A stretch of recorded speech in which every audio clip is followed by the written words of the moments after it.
அது போக நமது பண்ணையில் கடினமாக உழைத்துக் கொண்டிருக்கும் அன்பு பச்சை கிளியை பத்திரமாக பார்த்துக் கொள்ளவும்.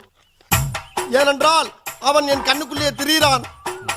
அதுபோக அவன் மாடு மேய்க்கும் போது அவனுக்கு வெயிலில் நடக்க விடாமல் அவனுக்கு ஒரு புல்லட்டு வாங்கி கொடுத்து, பேண்ட் செட்டும் வாங்கி கொடுத்து, ஒரு தொப்பியும் வாங்கி கொடுத்து. தொப்பியா போட்டிருக்காருயா. அவனை அவனை அழகு பார்க்குமாறு மிக தாழ்மையுடன் கேட்டுக்கொள்கிறேன். அதுபோக அவனை கயிற்று கட்டில் போட்டு வெளியில் படுக்க விடாமல் ஒரு பஞ்சுமத்தை வாங்கி கொடுத்து அவனுக்கு ரூம்பு போட்டு ஏசி போட்டு தருமாறு கேட்டுக்கொள்கிறேன்.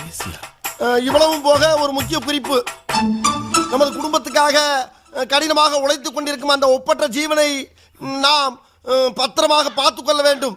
அப்பொழுதுதான் நாம் எல்லோரும் பத்திரமாக இருக்க முடியும். ஏண்டா மொத்தமே 4 வரி தான் இருக்கு. 4 வரி தான், ஆனா கூட்டெழுத்துல எழுதியிருக்காரு அவரு. கூட்டெழுத்தா? அதனடா கூட்டெழுத்து? நான் படிச்சிருக்கல கூட்டெழுத்து. அந்த டீச்சர்ட்ட அப்படிதான் எழுதிருப்பாங்க. கேளுங்க. என்ன அப்படி பாக்குறீங்க?